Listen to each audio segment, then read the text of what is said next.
நித்யானந்தம். என் பேர் அக்ஷயா. நான் காஞ்சிபுரத்துலேருந்து வரேன். இப்போது நான் எங்கே இருக்கேன் அப்படின்னு பார்த்தீங்கன்னா, ஆதி கைலாசம் விடுதி நித்யானந்த சுவாமி ஆசிரமத்தில் இப்போ இருக்கேன். இப்போ ஆக்சுவலாக நான் பரிவராஜகத்துக்கு வந்திருக்கேன். பரிவராஜகத்தோட பாகமாக இங்கே இப்போ இருக்கோம். ஆக்சுவலாக ஏன் பரிவராஜகம், எதனால் பரிவராஜகம் வரணும் அப்படின்னு எல்லாருக்குள்ளேயுமே கண்டிப்பாக அந்த கேள்வி இருக்கும். ஃபஸ்ட்டு பாயிண்ட் சொல்லணுன்னா, நம்ம சாமி அருணாச்சல புராணத்தில் ரொம்ப டீட்டெயில்டாக நிறைய விஷயங்கள் லைஃப்பை பற்றின கிளாரிட்டி எனக்கு அதில் தான் மெயினாக ரொம்ப கிளிக் ஆச்சு. அதை கேட்ட உடனே தான் நான் ஸ்ட்ராங்காக இந்த கிளிக் எனக்கு நடந்து நான் இந்த டெசிஷன் எடுத்தேன். ஸோ நீங்களுமே அதை கண்டிப்பாக பாருங்கள். இன்னொன்று, எனக்கு பர்சனலாக நான் என்ன அனுபவிக்கிறேன் இந்த பரிவராஜக லைஃப் ஸ்டைலில், கிட்டத்தட்ட இப்போ ஒரு 2 months கிட்ட ஃபினிஷ் ஆக போகுது. எனக்குள்ளே என்ன நிகழுது, இந்த பரிவராஜகத்தை நான் பார்ட்டிசிபேட் பண்ணுறனால அக்ஷயான்ற ஐடென்டிட்டிக்குள்ளே என்ன நிகழுது அப்படின்றத பற்றி நான் உங்ககிட்ட ஷேர் பண்ணணுன்னு விரும்புகிறேன். அதாவது சாமி சொல்கிறாங்க, அந்த ஐடென்டிட்டி, நம்ம பேர், நம்ம வச்சிருக்க கருத்து, அதாவது நான் இப்படி தான், இது இருந்தால் தான் என்னால் வாழ முடியும், இது இருந்தால் தான் என்னால் கம்ஃபர்ட்டாக இருக்க முடியும், இது இருந்தால் தான் எனக்கு சந்தோஷம், இது இல்லைன்னா எனக்கு துக்கம், அந்த மாதிரி என்னென்னலாம் நம்மளை பற்றி டிஃபைன் பண்ணி வச்சுருக்கோமோ அந்த ஐடென்டிட்டி கிரைசிஸ், அந்த பேர், அந்த அடையாளத்துக்குரிய எல்லாமே பொய் அப்படின்னு சொல்லி சாமி சத்சங்கில் ஒரு சென்டென்ஸ் சொன்னார். அதை கேட்ட உடனே எனக்கு புரிஞ்சுது. ஆனால் அது எப்படி சாத்தியம்? இப்போ பொய்ன்னொடனே அப்போ அது நம்ம இல்லை. அப்போ நான் இப்போ நான் என்னை பற்றி வச்சுருக்க கருத்து எதுவுமே நான் இல்லை, அதுதான் சாமி மென்ஷன் பண்ணுறாங்க. அப்போ அதை எப்படி நான் வாழ்க்கையாக மாற்றுறது, அதை எப்படி நான் எக்ஸ்பீரியன்ஸ் பண்ணுறது? சாமி சொன்ன பவர்ஃபுல் காக்னிஷன் புரியுது, ஆனால் எப்படி என்னோட லைஃப்பில் நான் அதை ரெப்ளிகா பண்ணுறதுன்னு நான் யோசிக்கும் போது தான் என்னோட இந்த பரிவராஜக லைஃப் ஸ்டைலில் அதை நான் லிட்ரலாக எக்ஸ்பீரியன்ஸ் பண்ணுறேன். அதாவது இப்போ இது இருந்தால் தான் என்னால் நிம்மதியாக தூங்க முடியும் அப்படி ஒரு சைஸ் ஆஃப் த பில்லோவாக இருக்கல. ஏன்னா நிறைய பேருக்கு அந்த இது இருக்கலாம், தலகாணி அவங்களுக்கு ஒரே தலகாணி தான் யூஸ் பண்ணுவாங்க, அது இருந்தால் தான் தூக்கம் வரும். அந்த மாதிரி எனக்குமே நான் நிறைய அந்த மாதிரி வச்சுருந்தேன். ஆனால் அது எல்லாத்தையுமே நான் இங்கே பிரேக் பண்ணிட்டேன். என்னனாலும் எங்கனாலும் படுத்தா தூக்கம் வர்றது, எந்த இட சூழ்நிலையில் அடாப்ட் ஆகி அங்கே நம்ம அந்த தூக்கத்தில் போகிறது, அந்த மாதிரியான எல்லா சுச்சுவேஷனாக இருக்கட்டும். அது மெயினாக ஃபுட்டில். இப்போ ஆக்சுவலாக பார்த்தீங்கன்னா, நான் நிறைய விஷயங்கள் சாப்பிட மாட்டேன். நார்மலாக என்னோட இதில் நான் ஸ்வீட் நிறைய எடுத்துக்க மாட்டேன். தயிர் சாப்பிட்டா சளி பிடிச்சிடும், தயிர் ஆனால் எனக்கு ரொம்ப பிடிக்கும், ஆனால் நான் சாப்பிட மாட்டேன். அதாவது பயந்து சாப்பிடுவேன். ஆசையாக இருக்கும், அது கொஞ்சம் கொஞ்சமாக வச்சு சரி ஆசைக்கு கொஞ்சம் சாப்பிட்டுக்கலாம், அந்த மாதிரி சாப்பிட்டுட்டு இருந்தேன் வெளியில் நான் இருந்தப்போ. அது மாதிரி உப்புமானா எனக்கு சுத்தமாக பிடிக்காது. அதை பேரை கேட்டாலே நான் ஓடிடுவேன். வாழைப்பழத்தை தொடவே மாட்டேன். ஆனால் இப்போ நான் என்னோட பரிவராஜக லைஃப் ஸ்டைலில் நான் எப்போ அந்த காக்னிஷன் நான் என்னை பற்றி சேஞ்ச் பண்ணணும், அதாவது நான் வச்சிருக்க கருத்து எல்லாமே உண்மையே கிடையாது, எல்லாமே பொய்ன்றப்போ, இதுதான் அக்ஷயான்ற பொண்ணு சாப்பிடுவா, இதுதான் இவளுக்கு பிடிக்கும், இதுதான் இவளுக்கு பிடிக்காது, ஸ்வீட்டு சாப்பிட்டா தொண்டை வலி வந்துடும் சாப்பிடவே மாட்டேன். ஆனால் ஸ்வீட்டுமே எனக்கு பிடிக்கும், ஆனால் நிறைய இன்டேக் எடுத்துக்க மாட்டேன். ஏன்னா உடனே எனக்கு இந்த தொண்டை அஃபெக்ட் ஆகிடும். சாப்பிட்டு ஒரு ஃபியூ செகண்ட்ஸ்லேயே எனக்கு இங்கே பெயினை நான் ஃபீல் பண்ண ஆரம்பிப்பேன். அதனால இது எல்லாமே நான் அவாய்ட் பண்ணிட்டு இருந்தேன். ஆனால் இங்கே நான் எப்போ இந்த காக்னிஷன் சாமி சொன்னதை நான் எனக்குள்ளே மாற்றினேனோ, இந்த மாதிரி இது எதுவுமே உண்மை இல்லை அக்ஷயா, இது எதுவுமே நீ கிடையாது, அக்ஷயான்றதே உண்மை கிடையாது அப்படின்ற ஸ்பேஸ் எனக்குள்ளே நான் அந்த ஜஸ்ட் அந்த தாட் தான் நான் சொன்னேன். அந்த எண்ணத்தை நான் எனக்குள்ளே எடுத்துகிட்டு வந்த அப்புறம் நான் ஸ்வீட்டு சாப்பிட்டா எனக்கு இப்போ தொண்டை வலி வர்றதில்லை. நான் இப்போ தயிர் டெய்லிக்குமே கூட விட்டா சாப்பிடுவேன், சாப்பிட்டுட்டு தான் இருக்கேன். எனக்கு எதுவுமே சளி பிடிக்கல. லைக் என்னால் அவ்வளோ சேஞ்சஸ் என்னால் ஃபிசிக்கலாக பார்க்க முடியுது. உப்புமா இப்போ நான் டெய்லி உப்புமா கொடுத்தா கூட சாப்பிட போல, அந்த மாதிரி நான் இப்போ மாறிட்டேன். ஆக்சுவலாக அதை நான் எந்த அளவுக்கு வெறுத்தனோ, அந்த வெறுப்புன்றது இப்போ எனக்கு அந்த ஃபுட்டு மேலே இல்லை. இதுதான் செலக்டடாக சாப்பிட்ற அந்த ஒரு மென்டாலிட்டியே எனக்கு அதான் ஃபோர்ஸ் பண்ணி இப்போ ஒரு விஷயம், இப்போ பாவக்காய் நல்லது ஃபோர்ஸ் பண்ணி நீ சாப்பிடுன்னு அம்மாங்க எப்பயுமே பசங்களுக்கு தருவாங்க இல்லையா, அந்த ஃபோர்ஸில் கூட வெறுப்பில் தான் சாப்பிடுவோம். சரி விட மாட்டுறாங்களே சாப்பிட்டே ஆகணுமே அப்படின்றது. ஆனால் இப்போ நான் எப்படி அதை நான் அனுபவிக்கிறேன்னா, அந்த ஃபோர்ஸபிளே இல்லாமல் இயற்கையாகவே எனக்குள்ளே அந்த ஒரு வெறுப்பு இல்லாமல் அதை நான் அக்செப்ட் பண்ணுறேன். அதை என்னால் ரியலைஸ் பண்ண முடியுது. இப்போ என்னையும் தாண்டி இந்த மாதிரியான விஷயங்களை நான் கோத்ரூ பண்ணும்போது எனக்கே அது ஆச்சரியமா இருக்கு. எப்போ அதே மாதிரி வாழைப்பழம் இப்போ எங்கேனாலும் நிறைய, அதுவும் என் ஃபேமிலியில் என் ஹஸ்பண்ட், அப்பா, அம்மா எல்லாருமே நிறைய வாழைப்பழம் சாப்பிடுவாங்க. அப்போல்லாம் நான் எப்படி இதை சாப்பிட்றீங்க அப்படின்னு தான் கேட்பேன் அவங்கள. ஏன்னா எனக்கு அது பிடிக்காது. ஆனால் இப்போ நானே அதை வாண்டடாக எனக்கு தாங்க ஒரு பழம் அப்படின்னு கேட்டு சாப்பிட்ற அளவுக்கு நான் வந்து இது ஆக்சுவலாக ஒரு சின்ன விஷயம். ஒரு ஒரு உப்புமா சாப்பிட்றதுல என்ன இருக்குது, ஒரு வாழைப்பழம் சாப்பிட்றதுல என்ன இருக்குதுன்னு நீங்கள் யோசிக்கலாம். ஆனால் அது எனக்கு ரொம்ப பெரிய விஷயம். நான் ஒரு என்னோட ஏஜ் வந்து 26 ஆகுது இப்போது. ஆனால் இத்தனை வருஷமாக நான் என்னை பற்றி வச்சிருந்த கருத்தை நான் வந்து பிரேக் பண்ணி, அதாவது எக்ஸ்பீரியன்ஸாக பிரேக் பண்ணி அதை நான் வந்து அக்செப்டன்ஸோட ஒரு ஒரு லவ் அண்ட் கேரோட அந்த நான் வந்து என்னை நான் வந்து பார்த்துக்க ஆரம்பிச்சிருக்கேன். ப்ளஸ் இந்த மாதிரி ஃபுட் ஐட்டம்ஸை நான் இன்டேக் எடுக்க ஆரம்பிச்சிருக்கேன். எனக்கு அது பிடிச்சி நான் அதை பண்ணுறேன். ஒரு கஷ்டப்படுத்தி பண்ணாமல் அது ரொம்ப இயல்பாக எனக்கு வந்து அது விரும்பி பண்ணுறேன். அது எனக்கு உண்மையாலே என்னால் அது நம்பவே முடியல, நான் தான் வாழைப்பழம் சாப்பிட்றேன் நான். ஏன்னா என்னோட க்ளோஸ் ஃபேமிலி கண்டிப்பாக தெரியும். ஏன்னா எத்தனையோ முறை அவங்க சொல்லியிருக்காங்க நல்லதுன்னு கூட. ஆனாலும் நான் பண்ணதே கிடையாது. ரெசிஸ்ட் பண்ணிவிடுவேன், முடியாது எனக்கு வேண்டாம், எவ்வளோ பசினாலுமே வாழைப்பழம் சாப்பிட மாட்டேன். ஆனால் இப்போ அது அப்படியே சேஞ்ச் ஆகிருக்கு.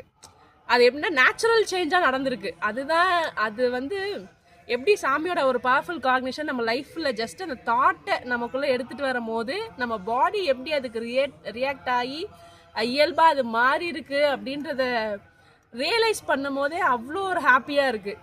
சரி, நம்மளாலேயும் இப்படிலாம் இருக்க முடியுது, நம்ம அந்த ஐடென்டிட்டியை விடவும் தானே நம்மளால இதெல்லாம் வந்து ஃபீல் பண்ண முடியுது அப்படின்றத அது இந்த பரிவராஜ லைஃப் ஸ்டைலில் எனக்கு வந்து அது ரொம்பவே வந்து நிறைய பிளிஸ்ஸு கொடுக்குது. ஆக்சுவலாக இது இந்த மாதிரியானது நான் ஃபீல் பண்ணதில்லை. ஆனால் இப்போ அதை நான் அனுபவிக்கும் போது எனக்கு அது ரொம்ப ஹாப்பியாக இருக்குது.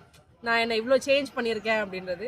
இன்னொன்று, நான் ஒவ்வொரு இடத்துலையுமே நான் அந்த இப்போ எனக்கு வந்து ஆக்சுவலாக காலில் ஆணிக்கால் இருக்குது. அதனால் நடக்க மாட்டேன். வீட்டுக்குள்ளேயே செருப்பு போட்டு தான் நடக்கிற ஹேபிட்டில் தான் இருந்தேன் வெளியில். இப்போது இங்கே எல்லா இடத்துலையும் செருப்பு போடுறதுனால மற்ற இடத்துல செருப்பு இல்லாமல் நடக்க முடியுது. நான் எப்போ வந்து நான் என்னை பற்றி வச்சுருக்க கருத்து எல்லாமே நான் விட்டுட்டேனோ அது, ஏன்னா நான் எப்போ ஏதாவது எனக்குள்ளே தோணாலும் இது பொய், சாமி சொல்லியிருக்காரு நீன்றதே பொய்யின்ட்டாரு, அப்புறம் என்ன இந்த தாட்டு அப்படின்றத நான் எனக்குள்ளே எடுத்துகிட்டு வரேன். ஸோ சாமி சொன்னதை திரும்பி நான் அதை ஜஸ்ட்டு ஞாபகப்படுத்துறது மூலியமாகவே என்னோடய பாடிக்குள்ளே சேஞ்சஸ் வந்து நடக்குது. நான் கண்டிப்பாக இதை நான் வெளியில் இருந்திருந்தா லைக் பரிவராஜம் இல்லாமல் நான் நார்மல் லைஃப் ஸ்டைல் எப்பயும் போல் இந்த பிஸ்னஸாக இருக்கட்டும், நான் ஈவினிங் நான் டியூஷன் எடுக்கிறேன், இது எல்லாமே என்னோட பேக்கடாக இருக்கும் ஒரு நாளே. நான் என்னை பற்றி யோசிக்கிறதெல்லாம் தாண்டி நான் இந்த அளவுக்கு எனக்குள்ளே சேஞ்சஸை எடுத்துகிட்டு வந்திருப்பேனான்னு என்னால் ஷுவராக சொல்ல முடியும். மேபி இன்னும் டைம் எடுத்துருக்கலாம் சாமி சச்சம் கேட்டு. ஆனால் இந்த 2 months இதையே வாழ்ந்து திரும்பி இதுக்குள்ளேயே ஊறி போய் அதுலேருந்து நிறைய மாற்றங்களை ஃபீல் பண்ணும்போது உண்மையிலே அது வந்து ரொம்ப பெரிய விஷயமா இருக்குது. என்ன அது மாதிரி கண்டிப்பாக உங்களுக்குள்ளே ஒவ்வொருத்தருக்குள்ளேயும் ஒரு பர்சனலாக நீங்கள் உங்களுக்குன்னு ஒரு லிஸ்ட்டே வச்சுருப்பீங்க, நான் இப்படி தான். ஆனால் அது எல்லாமே பொய், அது எதுவுமே நிஜம் கிடையாது. நேற்று கூட ஆக்சுவலாக சாமி சச்சங்கில் சொன்னாங்க. நேற்று நைட்டு சிவராத்திரி சச்சங்கில் சாமி சொல்லியிருந்தது என்னன்னா, இந்த மாதிரி அந்த எவல்யூஷன் ஒரு இது குரங்குலேருந்து தான் வந்து மனிதர் வந்தான் அப்படின்ற நம்ம நிறைய படிச்சிருக்கனால இது எல்லாமே நம்ம அதை தான் லாஜிக்காக வச்சுருப்போம். ஆனால் ஆக்சுவலாக அது எதுவுமே உண்மை கிடையாது. நீங்கள் வந்து ஒரு கான்ஷியஸ்னஸ், நீங்கள் ஒரு சக்தி, ஒரு பிரபஞ்ச சக்தி, ஒரு இதை இந்த பாடிக்குள்ளே அடங்கி இருக்கு. Descended consciousness, descended into matter அப்படின்றத சாமி சொல்லியிருந்தாங்க. ஸோ அது சாமி சொல்கிறது ஆக்சுவலாக நம்மளோட லாஜிக்கு ஒரு விஷுவலைசேஷன் பார்த்தாலே ரொம்ப பிரம்மாண்டமாக தெரியுது. ஒரு பெரிய சக்தி ஒரு விஷயத்தை உணர்றதுக்காக, அந்த பரமசிவத்தை உணர்றதுக்காக ஒரு பாடிக்குள்ளே ஒரு மேட்டராக வந்து நம்ம இருக்கோமோ தவிர ஒரு குரங்குலேருந்து நம்ம எவல்யூட் ஆகி இந்த ஹியூமன் பாடிக்கு வரலை அப்படின்றத பற்றி சாமி நேற்று வந்து சச்சங்களை பேசியிருந்தாங்க. ஸோ அது எனக்கு ரொம்பவே ஆமாம் இதுதானே சாமி சொல்கிறார். அதுதான் வந்து அந்த கான்ஷியஸ்னஸ், அந்த பரமசிவா, நம்ம வந்து அந்த பரமசிவன் அப்படின்றத ஒவ்வொரு கட்டத்துலையும் உணர சொல்கிறாரு. ஒவ்வொரு தாட் கரண்ட்லேயும் அதை எடுத்துகிட்டு வர சொல்கிறாரு. நீங்கள் உடம்பு சரியில்லைனாலும் திரும்பி நீங்கள் நல்லா இருக்கீங்க, அந்த கரெக்டான விதையை விதைச்சிட்டே இருங்க, அது மலர்ந்து செடியாக முளைக்கிறதுக்கு நான் கேரண்டி அப்படின்ற மாதிரி சாமி வந்து ரொம்ப ஸ்ட்ராங்காக இப்போ ரீசன்ட் சச்சங்களை நிறைய ஷேர் பண்ணிகிட்டு இருக்காங்க.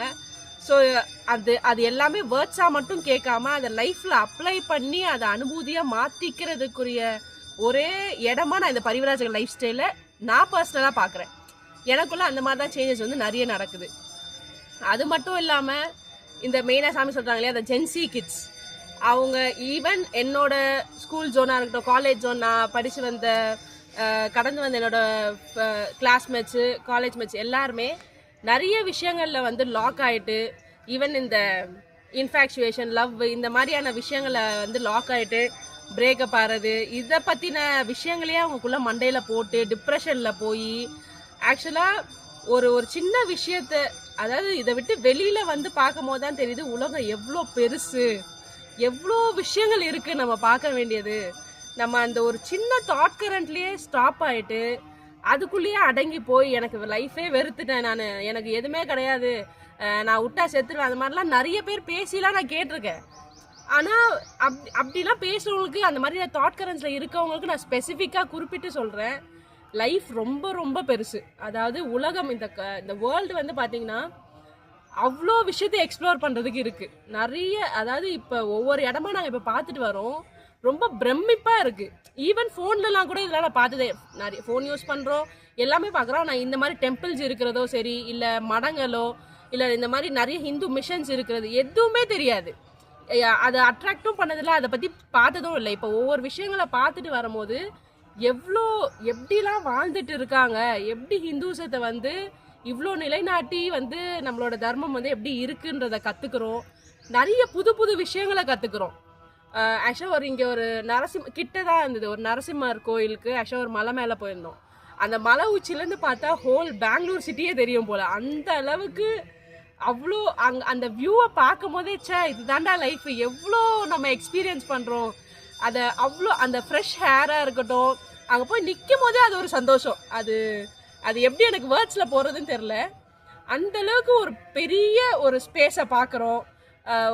ஒரு சைடு குளம் இருக்குது, அந்த தண்ணி, அந்த மலை பிரதேசங்களை பார்க்குறது, அதெல்லாம் பார்க்கும்போது அந்த வியூவாக இருக்கட்டும், அந்த ஸ்பேஸே வந்து ரொம்ப ஹாப்பியாக ஃபீல் பண்ணுறேன் நான் இந்த இடத்துல இருக்குது. அந்த மாதிரி இன்னும் நிறைய பிளேசஸ் இருக்குது. நான் ஆக்சுவலாக நெக்ஸ்ட் பிளேசஸ்க்கு செலக்ட் பண்ணி வச்சுருந்ததில் பார்த்தீங்கன்னா அதெல்லாம் வீடியோவில் பார்க்கும்போது ரொம்ப ஆசையாக இருக்குது போய் பார்க்கணுன்னு.